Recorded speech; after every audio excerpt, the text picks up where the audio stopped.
里是浙江海宁的老盐仓观潮点，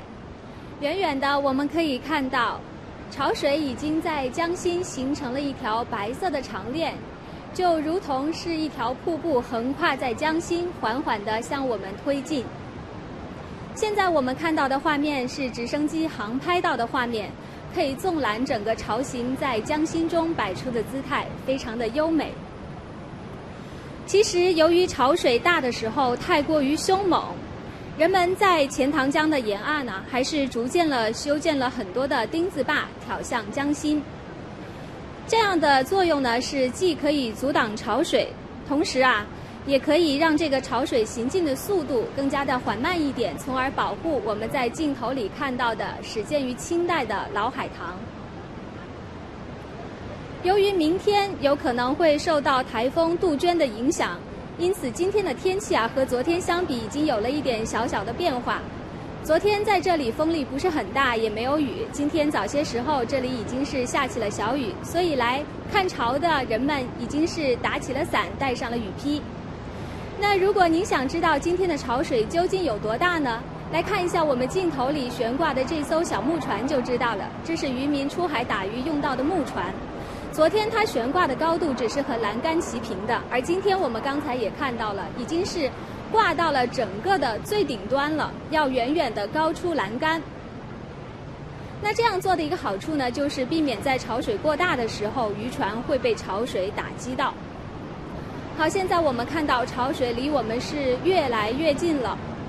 由于受到这个台风的影响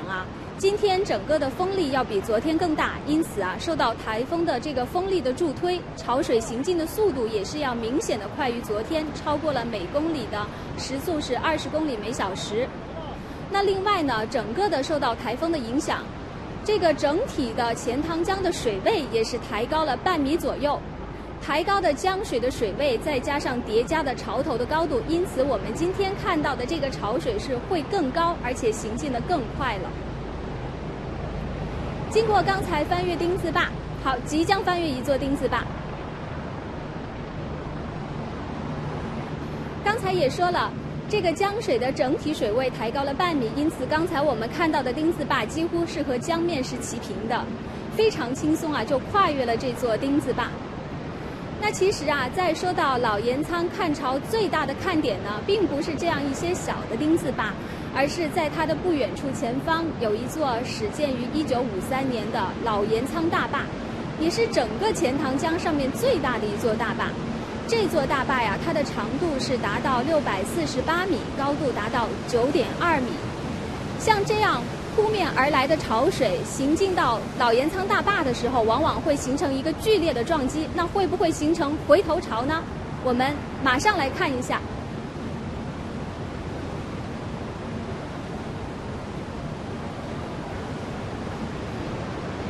江心的潮水是先撞击到了老盐仓大坝，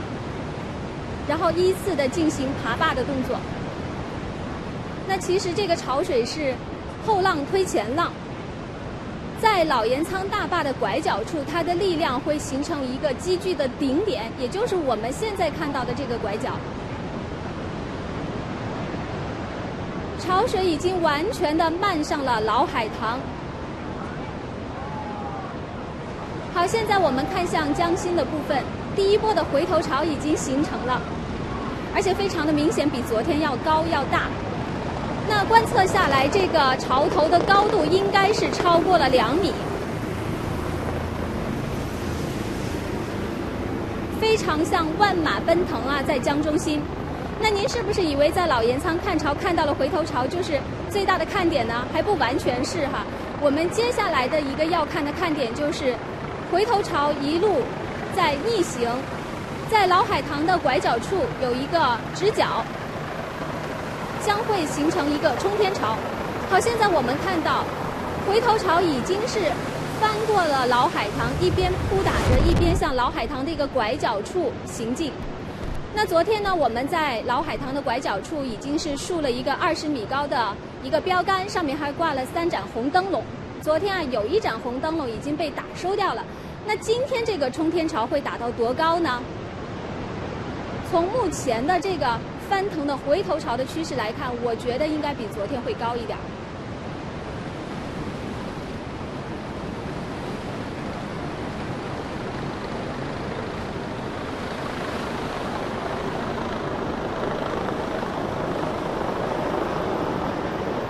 您看到了吗？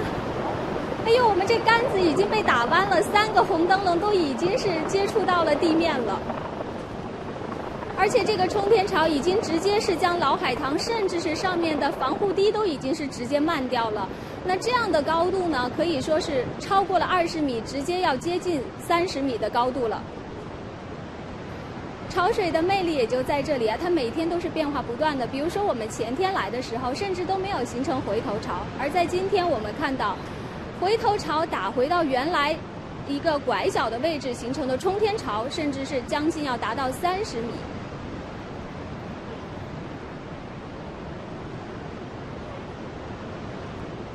我们现在再来看一下镜头里面的这艘渔船，它依然是稳稳当当的挂在这里，纹丝不动啊。那也正是说明了，因为是千百年来钱塘江畔的人们都有捕鱼的习惯，他们也知道如何去和潮水来共生。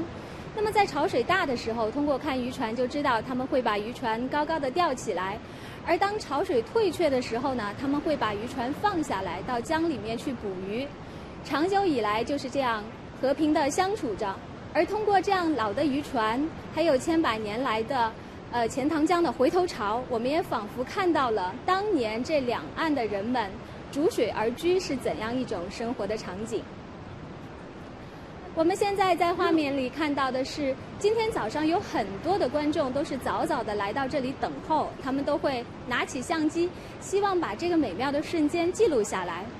如果细心的观众，您可能会发现，在老海棠的这个上面的防护堤要观潮的地方啊，还加装了绿色的铁丝网，这也就是为了保护我们的观潮的人们不受到这个潮水的冲击。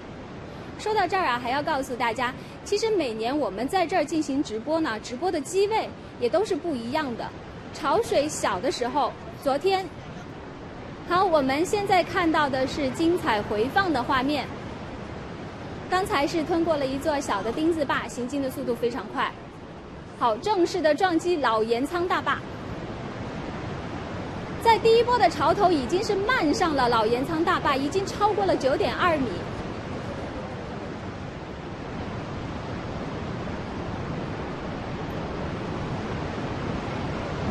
有没有一种瀑布冲天的感觉？依次的撞击老盐仓大坝。如果说前2天我们观潮的感觉回头潮是风情万种，那今天它的姿态只能是怒向撞击老盐仓大坝，来较量一下谁的力量更大。好，回头潮一边拍打着老海棠漫上堤岸，一边向拐角处发起冲击，它将要形成冲天潮。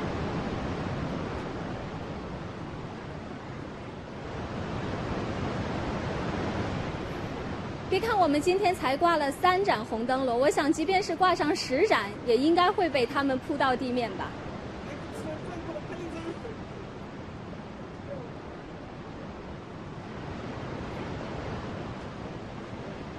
非常的漂亮的完成了这个摸高的动作。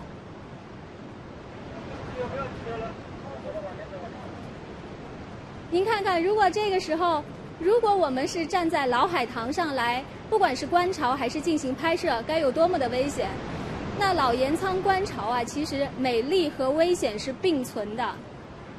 当地之所以要修建这样的铁丝的防护网，也正是让人们在一个最安全的角度来欣赏潮水的姿态。刚才也说到了，前2天呢，我们的这个拍摄的机位啊，还可以架在这个灯笼所在的老海棠上，但是今天就已经后撤到了更高出2米的防护堤之上了。好，经过了一番剧烈的撞击之后呢，其实这个钱塘江潮啊，还要继续的逆流向西走。那现在呢，经过了撞击之后，他们的这个愤怒啊，已经是收敛了不少了，现在改为稍微平和一点的姿态。他们将要绕过老盐仓大坝，继续的逆流向西，下一站呢将会抵达观潮城，还要继续走到萧山的美女坝。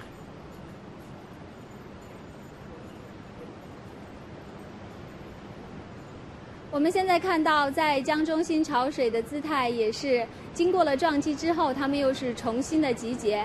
依然在江中心形成了一条白色的长链，缓缓的推进。所以潮水的姿态真的是千变的万化，当你离它很远的时候，感觉到它是那么的优雅，但是当你离它而近的时候，才发现力量是蕴藏在其中。好的，老盐仓观潮点的情况就是这样。